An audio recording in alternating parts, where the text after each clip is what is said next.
Olá, tudo bem com você? Estamos no penúltimo dia do nosso programa 10 dias de oração, 10 horas de jejum. Que bênção foi tem sido ver a igreja buscando a Deus, orando, clamando pelo Espírito Santo, pelo reavivamento, pela chuva serôdia, por capacitação para terminar a obra de pregação neste mundo.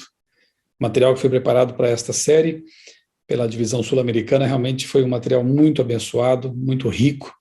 Textos bíblicos de Ellen White e reflexões do pastor Mark Finley, focalizando as 3 mensagens angélicas, que, como eu já disse aqui em vídeos anteriores, é a mensagem mais importante que, como igreja, temos que dar. Nós precisamos fazer muitas coisas enquanto aguardamos Jesus voltar, mas nenhuma delas pode nos fazer esquecer do principal, que é entregar o pão da vida, a mensagem para este tempo, a verdade presente. Eu quero ler mais uma vez com você aqui Apocalipse 14, agora eu vou ler do 6 ao 12, pegando aqui as 3 mensagens. A primeira nós já estudamos aqui nessa série, a segunda também, estamos caminhando aqui para a terceira mensagem angélica, e o texto diz assim na palavra de Deus: Vi outro anjo voando pelo meio do céu, tendo um evangelho eterno para pregar aos que habitam na terra, e a cada nação, tribo, língua e povo, dizendo com voz forte, ou com grande voz: temam a Deus e deem glória a Ele, pois é chegada a hora em que Ele vai julgar. Adorem aquele que fez o céu, a terra, o mar e as fontes das águas. Aqui é o anúncio da graça, do juízo, do sábado, de um Deus que tem que ser temido, adorado, respeitado. Verso 8, seguiu-se outro anjo, segundo, dizendo: caiu a grande Babilônia. Lembrando que Babilônia vem de Babilu, porta dos deuses, ou até Baal, confundir, confusão.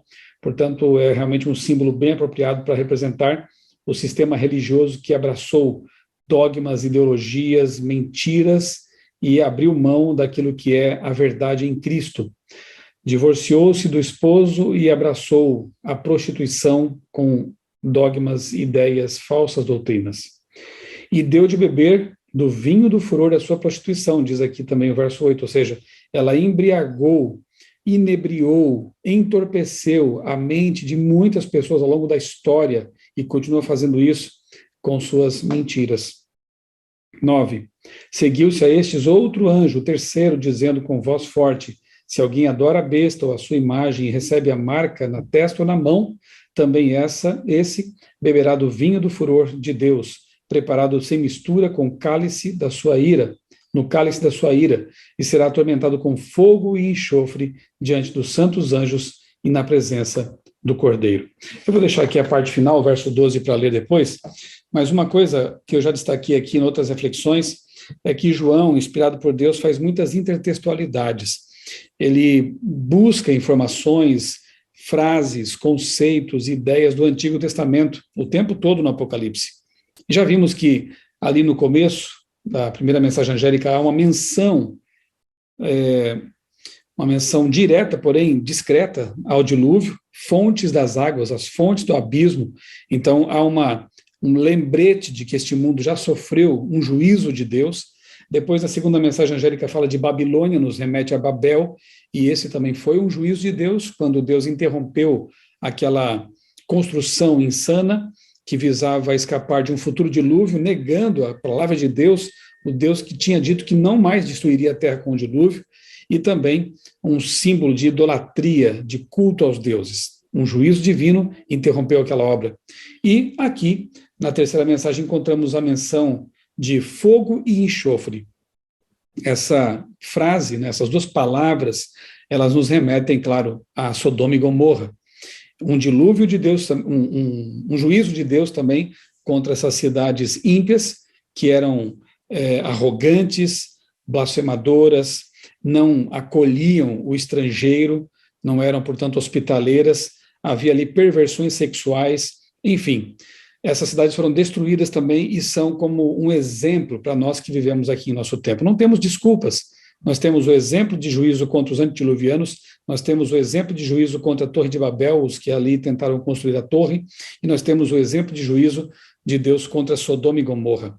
O mundo hoje repete esses mesmos pecados, juntos, e Deus está anunciando que, em breve, ele também virá com juízo, o juízo final contra este planeta imerso no pecado. Então nós temos aí as 3 mensagens angélicas que precisam ser dadas ao mundo, uma mensagem de graça e salvação, mas também uma mensagem de condenação dos pecados. E é preciso falar dessas 2 coisas. O tema de hoje, a marca da besta e a oração. Você percebeu que aqui menciona no texto que recebem uma marca na testa ou na mão. Lá em Apocalipse 13, nós encontramos também a descrição mais detalhada, né, dessa marca, que, claro, não tem nada a ver com chip, com vacina, com código de barras. Eu me lembro quando me tornei adventista nos anos 90, falava-se muito no código de barras, e isso aí passou, depois veio o chip, e agora alguns até falam em vacina e coisas parecidas. Veja só, quando aconteceu lá o atentado às Torres Gêmeas do World Trade Center, esses intérpretes, aventureiros, né, das profecias, se apressaram a dizer que Daniel capítulo 8 havia se cumprido. Mas como assim? Eles entenderam que o desabamento das 2 torres gêmeas ali no World Trade Center seria o cumprimento da destruição, da morte do carneiro de Daniel 8, cujos chifres são quebrados. Os 2 chifres foram quebrados, então as 2 torres caíram, eram os chifres do carneiro e o cumprimento de Daniel 8. Que faz um estudo mais sério da Bíblia, na verdade. Se você ler mais abaixo, alguns versos depois, o próprio profeta, né, o próprio anjo que revelou a visão ao profeta, ele interpreta o significado do carneiro, do bode. O carneiro, ele representa os medos e persas, 2 chifres, portanto, o bode que vem contra ele é a Grécia, e o chifre notável entre os olhos do bode é o rei principal, Alexandre o Grande. Não precisamos ficar imaginando, viajando para tentar interpretar as coisas, porque a própria Bíblia dá as chaves interpretativas. A própria Bíblia se interpreta. E no Apocalipse não é diferente. As pessoas leem sobre a marca da besta e ficam viajando, ficam imaginando, inventando cumprimentos que não tem nada a ver. Quando você estuda com detalhes Daniel e Apocalipse, observando, tendo uma hermenêutica responsável e baseada inteiramente na Bíblia, você percebe que o selo de Deus, como já estudamos, e tanto é que está aqui na primeira mensagem angélica, o selo de Deus é o sábado, porque ele aponta para o Criador. Um selo antigo tinha 3 características básicas: o nome da autoridade que estava selando o documento, a sua jurisdição, onde ele atua, o alcance de sua jurisdição e o cargo que ocupava. Quando você lê os 10 mandamentos, e todos eles são importantes, não tem um mandamento mais importante que outro, são 10, Êxodo capítulo 20, Tiago 2,10 diz que guardar a lei e tropeçar num ponto é tornar-se culpado de todos, porque para Deus todos são importantes. Mas quando você chega no 4º mandamento, versos 8 a 11 de Êxodo 20, você percebe que esse mandamento contém as características de um selo. Ele diz o nome da autoridade que está legislando, ele traz o seu cargo, ele é o Criador, e a jurisdição, céus, terra, mar e tudo que neles há. Portanto, Ezequiel capítulo 20 confirma isso, né? Santifiquem os meus sábados, pois servirão de sinal entre mim e vocês, para que vocês saibam que eu sou o Senhor que os santifica. Isaías 8,16 diz que a lei, é preciso que a lei seja selada no coração dos discípulos. Então a lei, e especificamente o sábado, são apresentados como um selo de fidelidade, um selo de santidade. O batismo no Espírito Santo, a presença do Espírito Santo também constitui um selo, mas o selo do sábado é escatológico, ele aponta para o fim. Se o sábado é o selo de Deus na profecia, o que seria então a marca ou o selo da besta? Note, o anticristo é aquele que quer ser como Cristo, mas se opõe a Cristo. De igual maneira, ou de semelhante maneira, a marca da besta, ela tem que ser algo parecido com o selo de Deus, mas que se opõe ao selo de Deus. Então não pode ser um chip, não pode ser um código de barras, não pode ser um computador, não pode ser uma vacina, não tem nada a ver com o selo de Deus, que é o sábado. Qual é o único dia, tem que ser um dia, porque o sábado é um dia, qual é o único dia da semana que se opõe à autoridade de Deus lá no sábado e aponta para uma autoridade humana que fez a mudança desse dia? Sim, a única resposta para isso é o domingo. Os catecismos católicos antigos admitem essa mudança levando em conta a crença deles com base no poder do Papa. Então a mudança foi feita pelo romanismo, primeiramente lá pelo Império Romano, né, com o decreto dominical, o primeiro decreto dominical de Constantino, e depois isso foi sendo confirmado, né, pelo poder romano religioso, o romanismo, e hoje nós temos então um dia que, inclusive, aponta para a antiga adoração do sol, tanto que em inglês e em alemão esse nome é preservado, Sunday, dia do sol, Sonntag, dia do sol. Então nós temos a marca de Deus, o selo de Deus, que é o sábado, o selo escatológico, e temos a marca da besta, o selo da besta, que se opõe à marca de Deus, que é o domingo, a guarda do domingo. Eu não estou com isso dizendo que as pessoas que hoje inocentemente guardam o domingo com sinceridade, fazendo isso para Deus, já receberam a marca da besta. Esse assunto vai ser tornado claro, vai se agigantar, em breve você verá, anote aí na sua memória, isso vai acontecer, esse assunto ganhar a imprensa, as discussões, as redes sociais, e então, com a mente clara, sabendo qual é a vontade de Deus, as pessoas terão que tomar a sua decisão. Ok, vamos ler aqui alguns textos que eu sublinhei no texto, na reflexão para hoje, né? Textos de Ellen White. Eu vou ler alguns aqui para vocês, não sei se você sublinhou os mesmos, né? Diz aqui o texto: Deus dá as boas-vindas a todos os que vão ter com ele, assim como estão, não se apoiando na própria justiça, não procurando justificar o próprio eu, não reivindicando méritos pelo que chamam de boas ações, nem se orgulhando de seu pretenso conhecimento. Enquanto vocês têm andado e trabalhado em mansidão e humildade de coração, tem sido efetuada uma obra em seu favor, uma obra que só Deus pode fazer. Deus é quem efetua em nós, ou em vós, tanto querer quanto realizar, segundo a sua boa vontade. Essa boa vontade é ver vocês permanecendo em Cristo, descansando em seu amor. Um outro texto diz assim, esse aqui eu quero frisar, tem muita coisa interessante aqui, importantíssima para nós em nosso tempo. Ela diz assim: todo que ama a causa da verdade deve orar pelo derramamento do Espírito, e o quanto estiver em nosso alcance, devemos remover todo obstáculo à sua operação.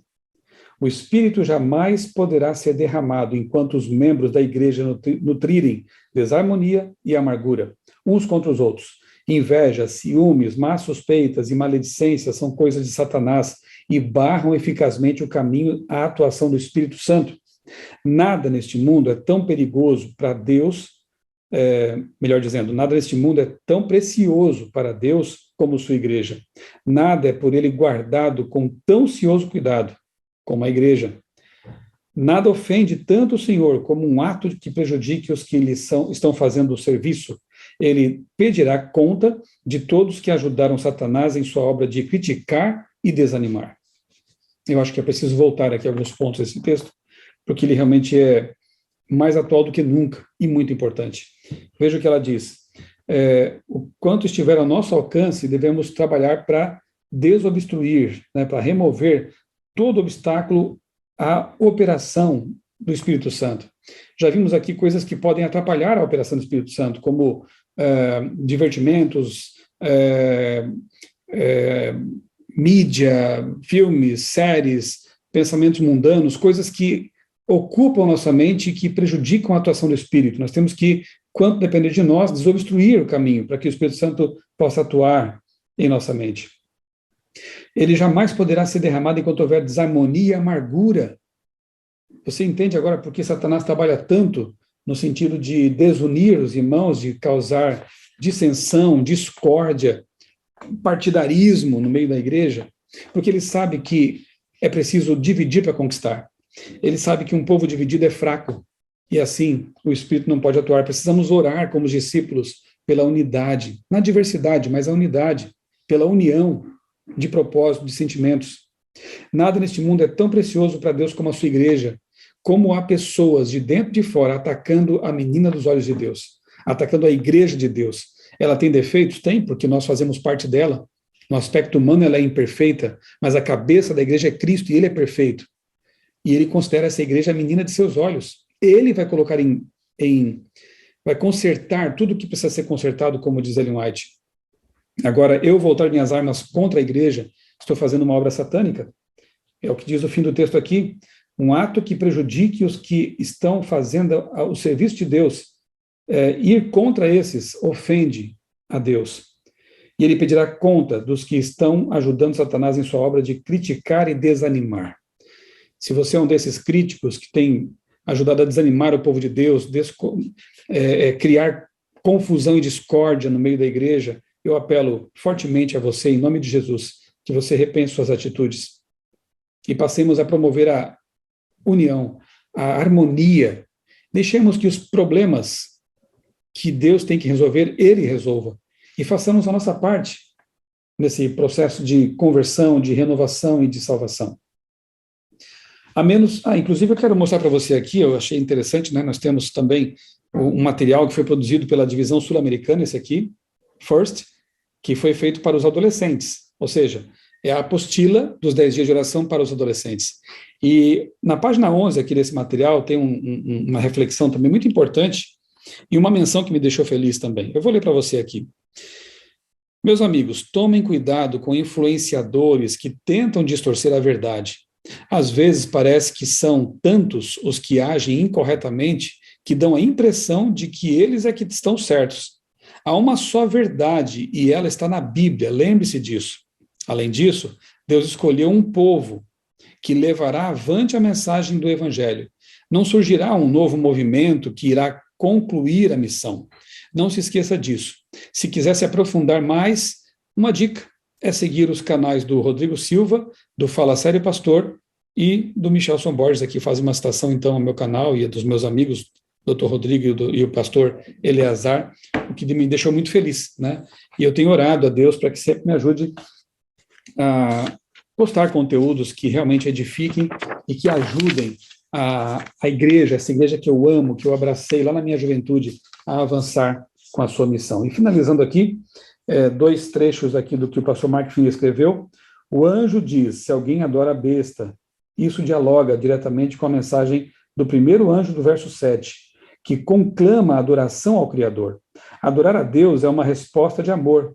Por sua vez, adorar a besta revela egocentrismo e rebelião contra o Senhor. A mensagem do terceiro anjo fala de um tempo quando a igreja e o Estado se unirão sob a autoridade do papado para impor a adoração no primeiro dia da semana. A mensagem final dos 3 anjos é um chamado à oração sincera e profunda. O princípio orgulhoso do anticristo está profundamente enraizado na natureza humana decaída. Então aqui o pastor Mike Finley nos recorda de que realmente haverá uma união entre Estado e igreja no final. A política e o Estado serão usados para impor essa marca aqui. Nós sabemos que será, então, a nação norte-americana, o protestantismo apostatado, que farão isso, né? Se aliarão à primeira besta, a segunda besta da terra se aliará à primeira besta do mar, papado, e com essa união, então, haverá uma perseguição àqueles que se mantiverem fiéis à palavra de Deus. Fiquemos firmes, que nós nos preparemos desde já para estar prontos, estar em pé por ocasião da volta de Jesus. Jamais atacando a igreja, mas nos unindo a esse esforço que esta igreja imperfeita, porque humana, está fazendo sob a orientação de Deus. E que sejamos vitoriosos sobre as forças do mal, sobre as bestas, sobre o anticristo, sejamos fiéis ao selo de Deus, à lei de Deus, e assim ajudemos na preparação de uma geração que vai ver Jesus voltar em breve nas nuvens dos céus. Vamos orar? Bondoso Deus, maravilhoso Pai, nosso Criador, muito obrigado, Senhor, por essas mensagens que têm nos convidado à reconsagração, à missão de pregar a Tua palavra a todo mundo. Enche-nos com o Teu Santo Espírito. Ajuda-nos, Pai, a amar a Tua igreja, a amar Teu povo, mesmo com todos os seus defeitos e imperfeições, porque somos humanos e o componente humano da igreja é imperfeito. Ajuda-nos, Pai, a amar a Tua igreja, a fazer o nosso melhor para promover a unidade, para promover esse trabalho em conjunto, líderes, liderados, todos juntos, pregando o Evangelho e apressando assim a volta de Jesus. Dá-nos, ó Deus, a Tua paz e que essas mensagens fiquem gravadas em nosso coração. Nós oramos e agradecemos em nome de Jesus. Amém. Um grande abraço para você, Deus abençoe grandemente a sua vida e também a sua família.